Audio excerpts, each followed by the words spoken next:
Akkam jirtu nagaa keessanii viidiyoo kanaan word problem on linear inequality irratti word problem yookaan immoo jechaan problemii nuuf kenname tokko gara linear inequalitytti deebisuu laalla jechuudha. Fakkeenyaaf a student has bir 120 amma gurbaan tokko jechuudha birrii 120 qaba yoo ta'e jechuudha. And wants to buy some exercise books and pens. Maal bituu barbaade? Exercise bookidhaaf yookaan daftaraa fi qalama bituu barbaade jennu. At the cost of one exercise book daftara tokkoo fi gatiin daftara tokkoo meeqadha jechuudha? Birrii 20dha jechuudha. That means emmee exercise bookii kanaani X'dha jennu. Let jennee X'dha jennu. X'n kan keenya gatiin exercise bookii tokkoon see meeqadha jennee 20dha. Birrii 20 jechuudha. And that of the pen kan pen immoo pen immoo Y'dha jennu. Gatiin see immoo birrii meeqadha jechuudha? That 10 birriidha yookaan birrii 10dha jechuudha. Right mathematical expression kanaaf maal barreessuudha jechuudha? Mathematical expressionii kanaa barreessu. Hima kana word problemiidhaan bifa wordiitiin kan nuuf kenname kana mathematical expressionii isaa barreessi. Bifa mathematicaliitiin barreessuu yoo barbaanne akkamitti barreessina jechuudha. Kana barreessuudhaaf ilaalaa asitti jechuudha. X'dha. Tokko X yookaan immoo that exercise bookii bituu barbaade. Exercise bookii tokkoon see meeqadha? Tokkoon see birrii 20dha. Kanaafiyyuu 20 yeroo X bita jechuudha. Yeroo X jechuun 20 exercise bookii kana birrii 20 bita jechuudha. That inni kun exercise bookiidha birrii amma kanaan bita jechuudha. Plus inni kan biraan 10 Y. Y'in immoo qalama amma kana bita jechuudha. Qalama amma kanaa fi 20X'ini 20 yeroo jennu that gatii exercise bookii sanaatiin kun jechuudha. That times X'dha. X'in immoo amma inni bitu sanadha jechuudha. That 2 bituu danda'a, 3 bituu danda'a, 4 bituu danda'a. Kana kan murteessu gatii yookaan maallaqa amma inni qabudha jechuudha. Inni birrii meeqa qaba?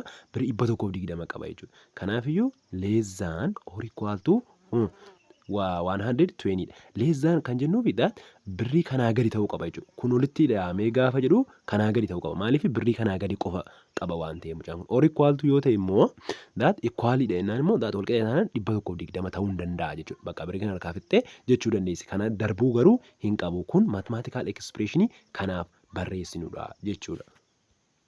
Example kan biraa find all consecutive positive even integer which is greater than 20. Amma consecutive integeriin kuni dirqama maal ta'uu qabu jechuudha. Walitti dhufanii positive even integeriin kun jechuudha. Maal ta'uu qabu? 20 ol ta'uu qabu. Positive integerii 20 ol kan ta'e and whose sum is what? Less than 200. Maal barbaade? Consecutive integerii hunda isaanii barbaadna jechuudha. Consecutive integerii kana gaafa walitti daanee jennu 200 gadi. That means less than 20 gaafa walitti daanu jechuudha. Okay. Gaafa immoo lakkoofsonni kun immoo meeqa ol ta'uu qabu jechuudha? Greater than 20dha jechuudha. 20 ni caalu. 20 ni caalu gaafa walitti daanu immoo kanaa gadi yookaan 200 gadidha jechuudha. Amma let jennee haa fudhannu amma jechuudha. Let 2n and 2n plus 2 immoo consecutive integeridha jennee haa fudhannu. Laala 2n ni even integeridha. Amma even integerii gatiin fakkeenyaaf iddoo inni kana yoo funne waan buusna ta'e meeqa ta'a? 2 ta'a. Yoo iddoo isaa 2 buusna ta'e meeqa ta'a? 4 ta'a. Bifa kanaan 6 8 jechaa deema waan ta'eef jechuudha. That kan isa taanu even integeriin kan biraa eenyudha? 2n irratti plus 2dha jechuudha. That fakkeenyaaf amma yoo kun iddoo kana inni kana waan goone 2 1 plus kun meeqa ta'a wal qixa? 2dha. Kanatti kanaanii dhufu 2tti kanaanii dhufu eenyunni? Plus 2dha. Plus 2dha. Even integeriin kanatti taanii dhufu jechuudha. Kanaafuu even integerii kana yoo akkas jennee fudhanne hin dandeenya jechuudha. Bakka bifa kanaan jechuudha. Bifa kanaan jechuudha. Fudhachuu dandeenya jechuudha. Kanaafiyyuu maal ta'uu qabaa?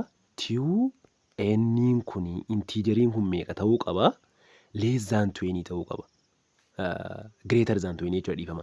Greater than 20 ta'uu qaba. Maaltu 2n'n lakkoofsi kun jechuudha. Lakkoofsi kuni 2n'n kuni meeqa ta'uu qaba? Even integeriin kuni greater than 20 ta'uu qaba jechuudha. Greater than 20.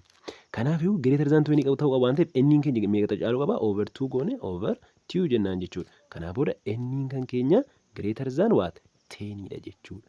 That and greater than 10. Amma immoo laala ida'amni isaanii lakkoofsa kana gaafa itti daanu immoo meeqa inni? Less than 20dha. Less than 200dha inni. Kanaafiyyuu 2n plus 2n plus 2 maal ta'uu qaba jechuudha. Less than or equal to what? Less than 200 ta'uu qaba jechuudha. Less than 200 ta'uu qaba jenneera. Kana furuudha bakka amma karaa gabaabaa jechuudha. Asii 2n qabna meeqa ta'a jechuudha? 4n ta'a jechuudha. Kanaa booda asiin plus 2 keenya maal ta'uu qaba? Less than 200 ta'uu qaba jechuudha. Kanaa booda 4n kan keenya asiisee kana ilaalaa. Kuni poozitiivadha. Gaafas dabartee jettu maal taati jechuudha? Negatiiva taati jechuudha. Kanaafiyyuu less than maalii ta'a jechuudha? 200 minus 2 ta'a jechuudha. Bifuma kanaan 4n kan keenya less than maalii ta'a jechuudha? 198 ta'a jechuudha. Kanaa booda over 4 goona jechuudha. Over 4 goona jechuudha isa kanas jechuudha. Kanaa booda n kan keenya less than 198 kana gaafa furii firru meeqa ta'a jechuudha? 49.5 dha jechuudha. Okay, inni kun n kan keenya tokko meeqa maal ta'uu qaba? Laalaa positive intiijarii consecutive positive intiijarii 200 gadi yoo walitti daane argachuu fi 20 olii argachuudhaaf n kan keenya maal ta'uu qaba jechuudha? N kan keenya 49.5 gadi ta'uu qaba jechuudha. 10 ol immoo ta'uu qaba jechuudha. Akkana jechuun 2n plus 2 lakkoofsonni kun lacheen isaanii gaafa walitti daamanu 200 gadi dhufuu kan danda'anu lakkoofsonni kun 20 ol ta'anii gaafa walitti daane jennu 200 gadi dhufuu kan danda'anu yoo maal ta'edha? Yoo iddoo n kan keenyaa kana lakkoofsonni buufnu 49 gadi ta'ee fi 49.5 gadi fi n kan keenya 10 caaleedha jechuudha. Mee fakkeenya fudhannee ilaaluu dandeenya kana. Mee 10 ol ta'uu qaba inni irra miti? Fakkeenyaaf 11 fudhachuu dandeenya jechuudha. 11 fudhachuu dandeenya jechuudha. Kun meeqa jechuudha lakkoofsonni kuni? 22. Kanaafuu 22 meeqadha jechuudha? 20 ni caala jechuudha. Inni asii immoo 2n lakkoofsa kanatti aanu immoo jechuudha. 22 irratti 2 dabaluudha jechuudha. Inni immoo 24 dha jechuudha. Ilaalaa. Ida'amni isaanii meeqadha? 6 2 4 46 dha. 46 ni less than what? 200 dha. And 22 fi 24 immoo greater than what? 20 dha jechuudha. Kanaafuu lakkoofsonni kana caalanuu fi 200 ida'amni isaanii kan 200 gadi dhufu 24 fi 46. Ammas kan biraa bifa kanaan argachuu dandeenya jechuudha baay'ee isaanii. Amma n keenya 49.5 gadi ta'uu fi n kan keenya 10 ol ta'utti baay'ee isaanii argachuu dandeenya. Bifa kanaan word problemii furuu dandeenya jechuudha.